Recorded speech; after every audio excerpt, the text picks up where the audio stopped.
Assalamualaikum warahmatullahi wabarakatuh.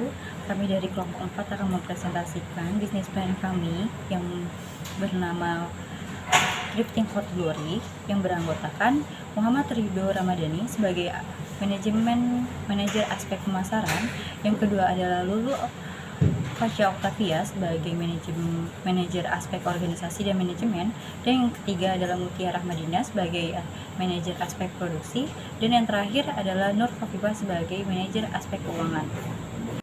Saya Muhammad Ridho Ramadhani, saya sebagai manajer pemasaran, dan di sini saya akan membahas aspek pemasaran.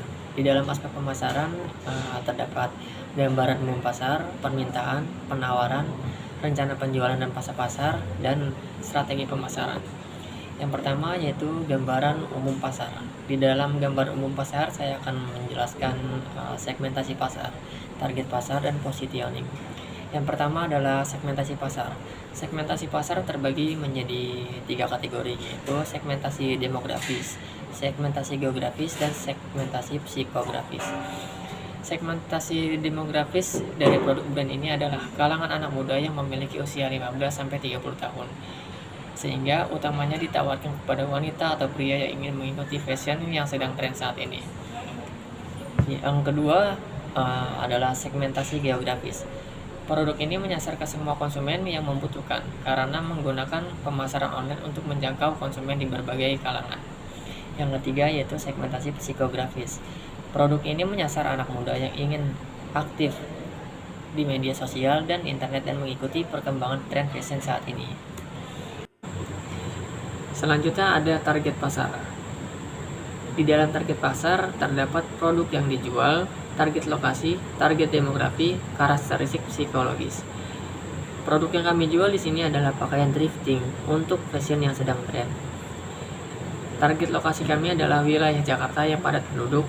Target demografi kami adalah pria atau wanita berusia 15-30 tahun yang suka fashion. Dan yang terakhir adalah karakteristik psikologis, yaitu pelanggan yang terbiasa dengan media sosial serta mengikuti perkembangan fashion trend saat ini. Selanjutnya ada positioning. Kami menempatkan usaha atau bisnis ini akan lebih diminati oleh kalangan anak muda, khususnya karena pakaian yang kami tawarkan adalah pakaian-pakaian kekinian yang sedang tren saat ini dan sesuai dengan fashion zaman sekarang.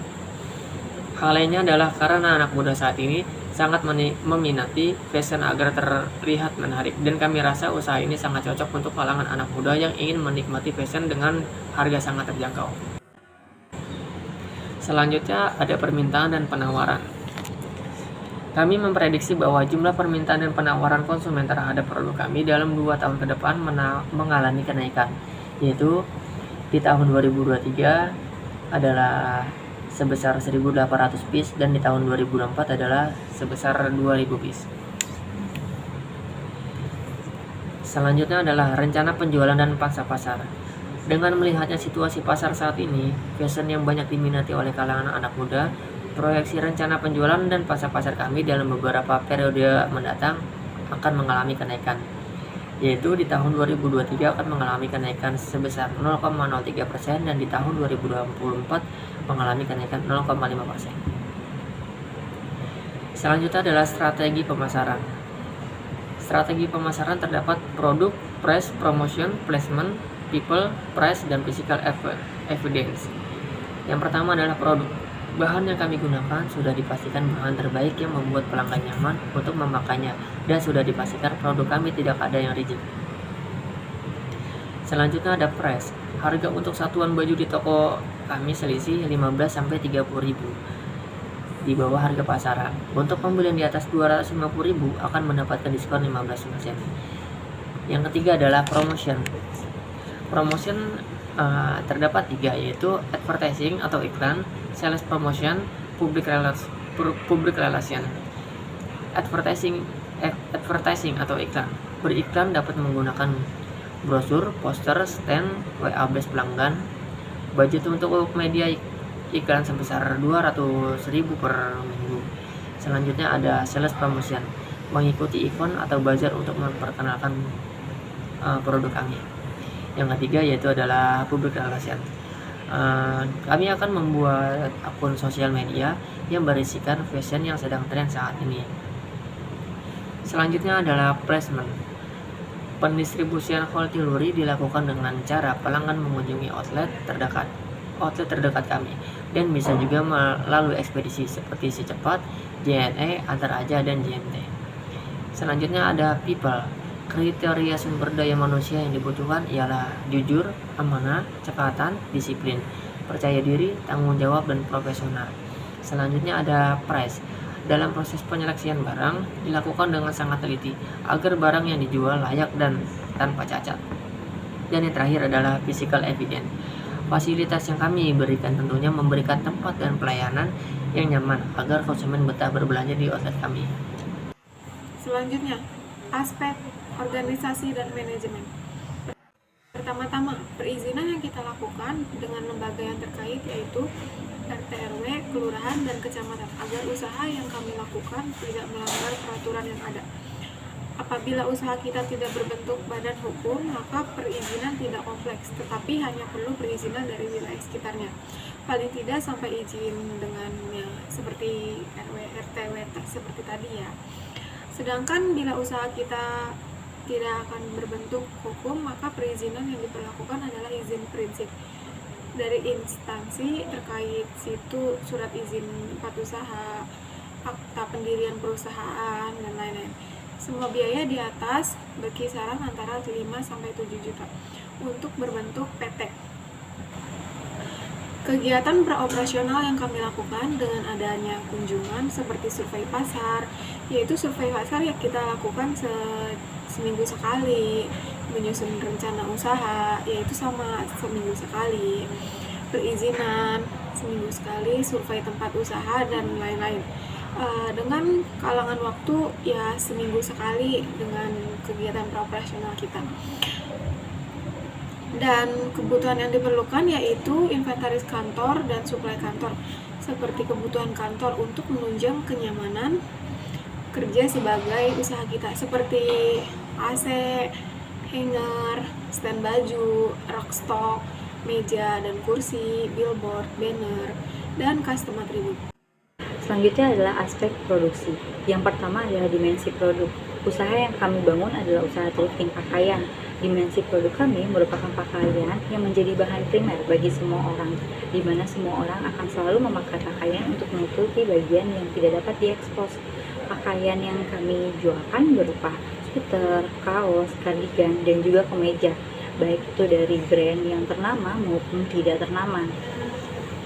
Nah, manfaat dari produk kami itu terbagi menjadi 3.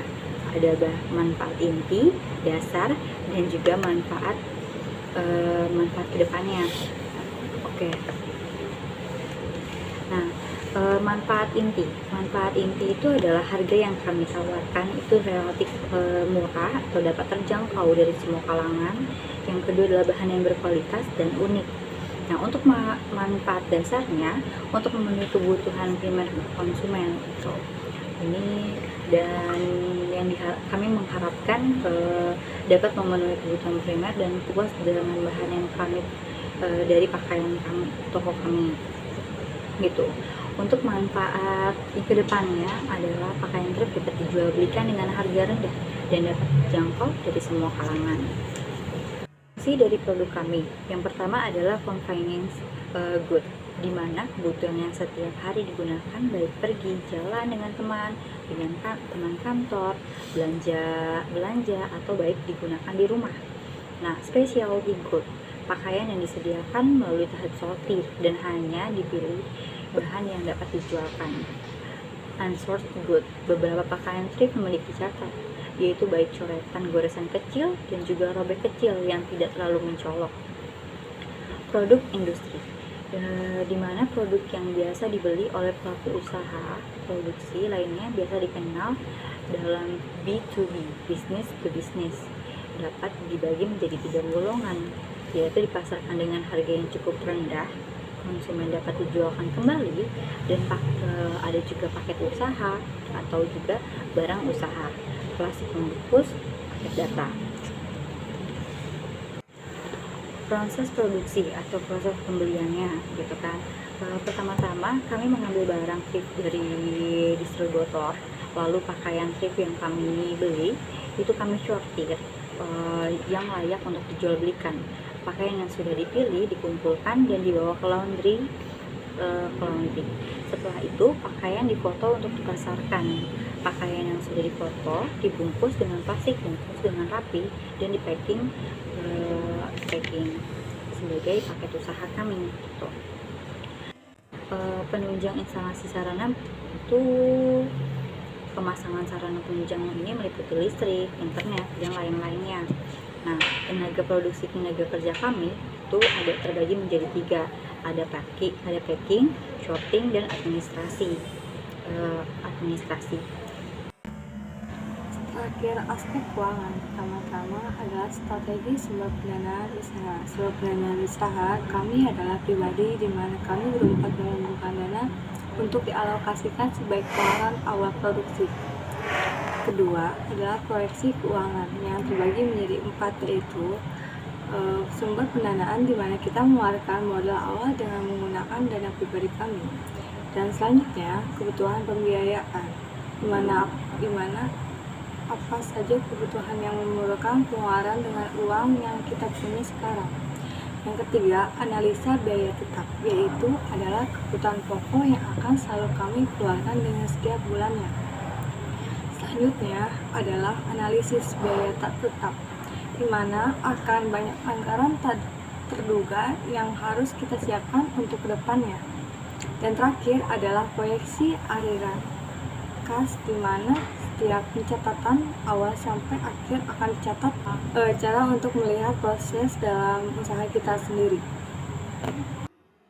Sekian dan terima kasih presentasi dari kelompok kami. Kurang lebihnya mohon maaf. Wassalamualaikum warahmatullahi wabarakatuh.